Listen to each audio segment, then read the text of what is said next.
Assalamualaikum warahmatullahi wabarakatuh. Bayangkan melangkah di antara jutaan tubuh putih ihram yang bergerak penuh kusyuk mengelilingi Ka'bah. Di tengah lautan manusia itu terpahat sebuah batu hitam kecil, Hajar Aswad. Bagi jutaan umat, batu ini bukan hanya batu. Ia adalah simbol ikatan spiritual, pintu doa yang menyentuh batin.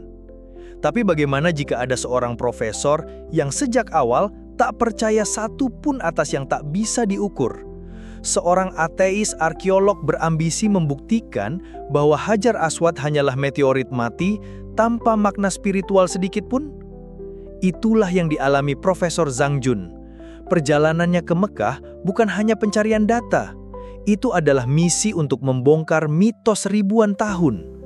Tapi kemudian tiba-tiba ia menemukan bahwa fakta ilmiah tidak selalu menjadi jawaban terakhir. Dalam kisah ini, Anda akan menyaksikan bagaimana seorang ilmuwan keras kepala justru takluk di hadapan sesuatu yang tak bisa didefinisikan oleh logika. Profesor Zhang Jun bukan nama sembarangan. Di Universitas Peking, ia dikenal sebagai pakar arkeologi, ahli yang sering membongkar temuan kuno, menganalisis reruntuhan istana, mempelajari fosil yang menyimpang dari peta sejarah. Ia dipandang sebagai tokoh yang kritis dan skeptis, orang yang menolak dogma, hanya percaya pada yang bisa diuji secara empirik. Dalam dunia akademik, ia dihormati karena kejelasan premis dan ketajaman analisis ilmiah. Tetapi sekaligus dicerca karena pandangannya yang dismisif terhadap agama. Baginya, jika sesuatu tak terlihat lewat mikroskop dan tidak dapat divalidasi lewat alat ukur, maka itu hanyalah cerita khayali yang diciptakan agar manusia tunduk pada tradisi. Konflik batin ini berpuncak pada objek yang ia paling ingin bongkar, Hajar Aswad. Ia mempertanyakan, bagaimana bisa jutaan orang percaya batu meteorit bisa berasal dari surga? Bagaimana batu itu dianggap suci? Motivasi ini mendorongnya menyusun proposal penelitian dengan keyakinan bahwa hasilnya akan menjadi bukti ilmiah terbesar sepanjang karirnya. Zhang Jun pun merancang proposal penelitian yang sangat sistematis, menggabungkan data sejarah, catatan kuno, peta arkeologi, serta uji laboratorium terhadap komposisi material. Ia pun mengirimkannya secara diam-diam ke Kementerian Kebudayaan Arab Saudi, lembaga wakaf, hingga pengelola Masjidil Haram. Semua dilakukan saat rekan-rekannya hanya menertawakan. Bagaimana mungkin Anda sebagai seorang ateis bisa diberi izin mendekat ke Ka'bah? Cemooh seorang profesor senior saat mendengar ambisinya. Tetapi pada suatu malam di bulan Maret, sekitar pukul 3 dini hari waktu Beijing, yang menegangkan bagi Zhang Jun, terdengar bing. Sebuah email resmi masuk dari Kementerian Urusan Islam dan Kebudayaan Arab Saudi. Izin diterima. Ia boleh datang ke Mekah dan yang lebih mengejutkan, ia diperbolehkan mendekati Hajar Aswad, tentu dalam batas pengawasan ketat petugas Masjidil Haram. Zhang Jun tak membuang waktu, menata visa khusus penelitian, mengemas koper portable berisi alat-alat ilmiah, kamera spektrum, sensor radiasi, termometer ultra, logbook catatan sejarah kuno. Ia bahkan menyiapkan perangkat sensor metal kecil untuk dipasang di tepi bingkai perak batu tersebut. Semua dirancang untuk pengujian cepat di lokasi tanpa mengganggu ritual tawaf. Beberapa koleganya masih meremehkan. Kalau mereka usir kamu, siapa yang bertanggung jawab? Zhang Jun cuma tersenyum, yakin bahwa ilmu tetap harus didahulukan. Ketika pesawat mendarat di Jeddah, seolah seluruh dunia akademik menyaksikan. Ia menjejakkan kaki di bandara King Abdul Aziz, merasakan napas hangat Mekah, melihat lautan manusia putih ihram yang bersiap tawaf. Dalam uniform yang sederhana, ia mengawali perjalanannya menuju pusat spiritual umat Islam. Di malam pertama di Mekah, langit tampak cerah. Lampu-lampu Masjidil Haram menari di udara malam. Zhang Jun mengenakan jubah putih, rendah hati agar tak mencolok. Ia dibimbing 2 petugas khusus menuju Ka'bah. Langkahnya terasa pelan, setiap detik memburu ketika ia mendekat ke batu hitam itu. Sekitar pukul 05.31 waktu setempat, ia berdiri beberapa meter di depan Hajar Aswad. Jantungnya berdetak kencang, tangan gemetar. Ia mulai mengambil foto, mencatat suhu, memasang sensor, meneliti permukaan batu, semua dalam pengawasan ketat. Saat jarinya menyentuh Hajar Aswad, sensasi aneh muncul. Batu itu terasa sangat dingin dan kasar, namun entah mengapa terasa seperti memancarkan denyut yang tidak bisa dijelaskan oleh alat apapun. Ia mencoba menjauhkan diri dari sugesti, tetap fokus pada fakta. Beberapa jam kemudian di hotel sederhana dekat Masjidil Haram, Zhang Jun membuka laptop. Data diterjemahkan dari sensor portable yang ia bawa.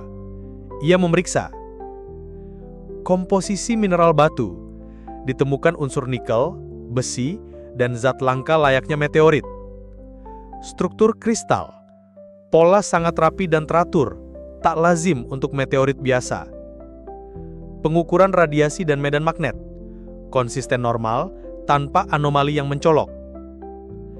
Secara ilmiah, Hajar Aswad tak jauh beda dengan meteorit. Namun, tidak ada meteorit yang cocok dengan profil komposisinya. Ini meteorit unik. Di kepala Zhang Jun bermunculan pertanyaan. Ini memang batu langit, tapi tidak bisa hanya dibaca sebagai batu biasa. Lebih dari itu, di malam itu, sang profesor merasakan kegugupan yang tak terjelaskan. Ada ruang kosong di antara data yang tidak bisa diisi dengan mikroskop atau sensor. Ruang itu adalah hati. Keesokan malam ia memutuskan untuk kembali ke Masjidil Haram. Tujuannya bukan lagi penelitian par excellence, tapi mencari pengalaman spiritual, mendekat tanpa sensor, cukup dengan kehadirannya sendiri. Ia berdiri di barisan jamaah yang menanti mencium Hajar Aswad. Tubuhnya gemetar, tapi ia tidak mencium batu itu. Ia sekadar ingin mendekat dan merasakan tempo tak kasat mata. Meski suhu malam hangat, telapak tangan terasa dingin. Ia memasang sensor lagi, mencatat data. Semua data kembali konstan, stabil, normal. Tetapi perasaannya tidak. Ia duduk di sudut pelataran, mengamati orang-orang sekitar. Pria tua yang menangis, wanita muda yang menempelkan kening ke batu, anak-anak yang berdoa lirih. Ia menyaksikan kekuatan keyakinan korektif bekerja, melampaui data ilmiah, memberikan energi yang tidak terukur. Ketegangan batin melonjak, ia merasa napasnya sesak, bukan karena lelah fisik, tapi karena ada hal dalam dirinya yang bertentangan. Dalam keheningan malam, ia tertidur di kursi dekat ransel. Di dalam mimpi, ia berdiri sendirian di pelataran kosong. Ka'bah sunyi, tanpa manusia. Perlahan terdengar suara lirih, bukan dalam bahasa Mandarin ataupun Arab, melainkan suara yang menembus batin. Engkau mencari batu, padahal yang kau cari adalah aku. Zhang Jun merinding. Bayangan batu mulai bersinar redup, menuntunnya mendekat. Suara yang bergema di tulang sumsum. Bukan batu yang suci, aku yang menjadikannya tanda. Kakinya selangkah ragu, lalu ia terjatuh berlutut. Seketika gelap menyelimuti mimpinya. Ia bangun terengah, matanya terbuka lebar. Angin malam menyentuh wajahnya. Jemaah menatap heran melihat profesor asing gemetar memegang ransel. Ia tak perlu lagi data untuk menyadari. Logika telah berhenti. Hati mulai berbicara. Keesokan paginya, wartawan internasional berkumpul di aula hotel. Kamera dari China, Eropa, Timur Tengah, semua siap merekam momen besar. Apakah sang profesor akan membongkar mitos ribuan tahun? Zhang Jun hadir dengan dasi santai dan presentasi ilmiah lengkap. Grafik, foto close-up batu, data komposisi, hasil radiasi, hipotesis awal.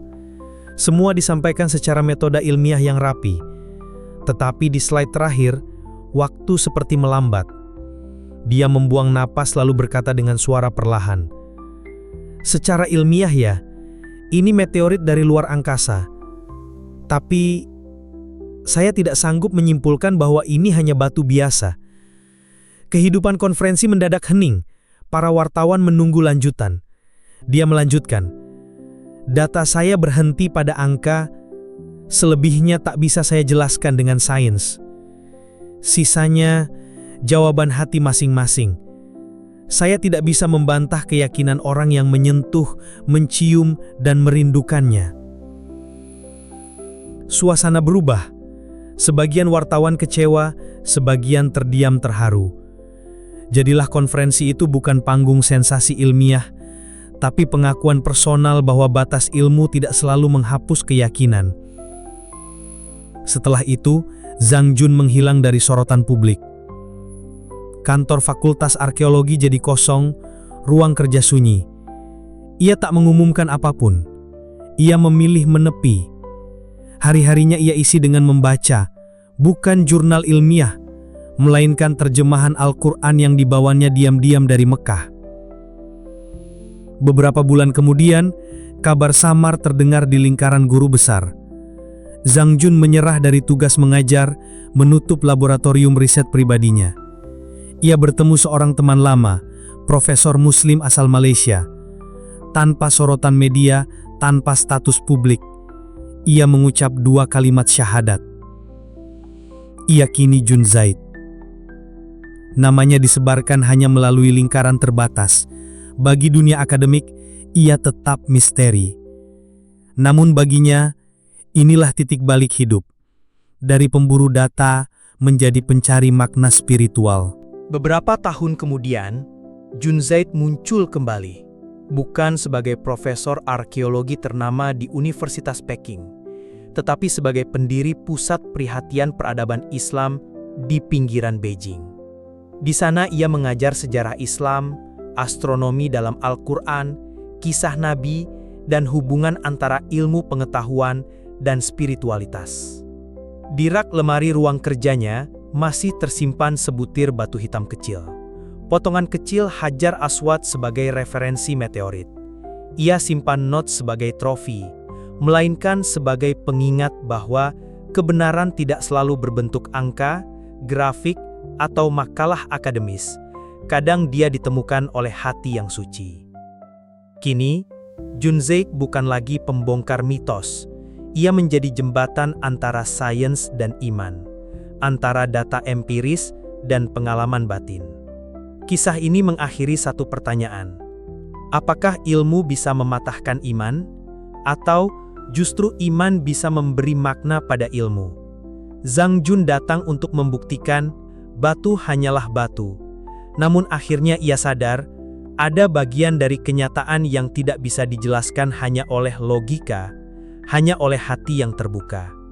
Jika cerita ini menyentuh dan memberi inspirasi, saya undang Anda untuk refleksi. Untuk para ilmuwan, apakah Anda tetap membuka ruang bagi misteri tak terukur? Untuk pencari spiritual, apakah Anda menerima bahwa ada hal yang hati ketahui sebelum logika membuktikan? Terima kasih sudah mendengarkan. Wassalamualaikum warahmatullahi wabarakatuh.